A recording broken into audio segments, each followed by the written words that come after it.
Hey guys अस्सलाम वालेकुम, इसमी मोहम्मद आफाक खान। एक इंतहाई अहम सवाल मुझे किसी ने भेजा इंजीनियर मिर्ज़ा के हवाले से, जिसका जवाब देना मैं बहुत ज़रूरी समझता हूँ। वो ये है कि इंजीनियर मिर्ज़ा जैसे लोग हमारे माशरे में कैसे पैदा हो जाते हैं। तो भाई इसका एक जवाब ये है कि जो बायोलॉजिकल एक प्रोसेस है कुदरती, एक तो इंसान उस तरह पैदा होता है। असल सवाल ये होना चाहिए कि एक आम इंसान या एक आम मुसलमान कैसे फितने का शिकार हो जाता है और फिर कैसे वो फितने को फैलाने का सबब भी बन जाता है। How is that even possible? इसको समझने के लिए हमें पहले ये समझना होगा कि इल्म में और शऊर में क्या फ़र्क है। इल्म क्या है? इल्म ये है कि आग गरम है। मुझे इस बात का इल्म है कि ये आग गरम है। शऊर ये है कि मुझे ये पता होना चाहिए कि अगर इस आग को मैं हाथ लगाऊँगा या इसमें कूदूँगा तो मैं जल जाऊँगा। दैट्स व्हाट यू कॉल अ शऊर। ठीक है? इसी तरीके से इसको हिकमत भी कह सकते हैं, शऊर भी कह सकते हैं, बहुत कुछ कह सकते हैं इसको। इसी तरीके से अगर कोई शख्स इल्म रखता हो, लेकिन इल्म के साथ वो जिनसे इल्म हासिल किया हो उनसे कनेक्ट ना हो, वो किसी एक चेन के ज़रिए कनेक्ट नहीं आ रहा हो, वो किसी सिस्टम का ज़रिया ना हो, तो वो फ़ितने का सबब बहुत आसानी से बन जाता है, क्योंकि वो उस इल्म को अपने एक मफ़ाद में कहीं भी किसी भी तरीके से इस्तेमाल कर सकता है।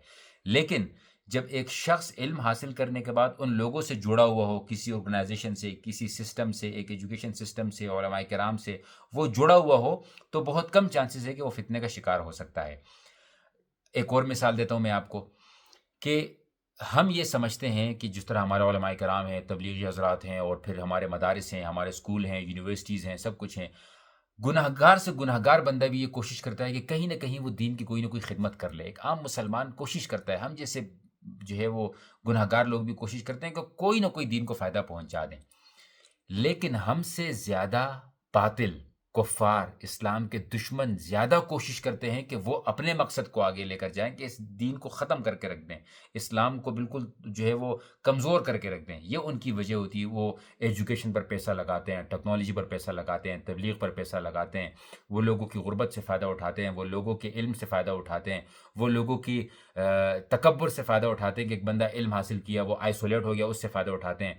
ये लोग हमारे मदारिस में भी घुस चुके हैं, ये लोग हमारे यूनिवर्सिटीज़ में घुस चुके हैं, ये लोग हमारे कॉलेजेस में घुस चुके हैं। इसको मैं आसान एग्ज़ाम्पल ये देता हूँ कि जो इंसान भगोड़ा होता है, भगोड़े से मुराद ये होता है कि देखें एक मौलवी है, मदरसे में पढ़ रहा है, जब तक वो अपने असातिज़ा से कनेक्ट है, जब तक वो अपने असातिज़ा से या अपने बड़ों के साथ कनेक्ट है, वो ठीक है। जैसे ही वो दूर हो जाता है, मदरसे में फ़ितना घुस गया है इससे मुराद ये मोबाइल है। जब वो इन चीज़ों को देखने लगता है, वो बाहर से सीखने लगता है, वो ये देखता है कि ये तो सारे फंडामेंटलिस्ट हैं, इनको तो कुछ पता ही नहीं है। जैसे ही उसके ज़हन में ये बात आती है, बस उसको टारगेट कर दे एल्गोरिदम के ज़रिए टारगेट किया जाता है, ग्राउंड पे टारगेट किया जाता है। हम स जो जो उस तरह की सोच रखने वाले हैं, वो सारे जो है उसको टारगेट करते हैं। फिर सवालिया निशान, हाँ, फिर सवालिया निशान जो है वो एक बन जाते हैं मुआशरे के ऊपर। मुआशरे को एक सवालिया निशान बनाते हैं कि भई ये देखो हम सब गलत थे, मैं ठीक हूँ। तो इसको हमें काउंटर कैसे करना है? इसको हमें ऐसे ही काउंटर करना है जैसे ये लोग कर रहे हैं। देखिए दुश्मन से उसके उसके तरीके से लड़ना चाहिए ना। अभी एक दुश्मन आपके सामने AK-47 लेकर आया और आप तलवार लेकर आ गए तो मुकाबला नहीं हो सकता। आपको AK-47 लेकर आया तो आपको फिर M4 लेकर आना है, G3 लेकर जानी है, ठीक है ना? 2 कदम आगे चलना है। मोमिन की तो शान ही दुश्मन से 2 कदम आगे चलने की होती है, 2 कदम आगे सोचने की होती है। इसका आसान तरीक़ाकार ये है, इसका आसान हल ये है कि पहली बात तो ये है कि आप अपने पूरे मुआशरे को ठीक करने की कोशिश ना करें। अगर आप मशहूर नहीं हैं या अगर आपकी इतनी पहुँच नहीं है, पहले अपने घर पे नज़र दौड़ाएँ कि आपके बच्चे कहाँ से दीन सीखते हैं, आपके बच्चों का उलमा के बारे में क्या ख़्याल है, आपके बच्चे उलमा को किस नज़र से देखते हैं, आपके बच्चे दीन को कहाँ से सीखते हैं, किस नज़र से देखते हैं।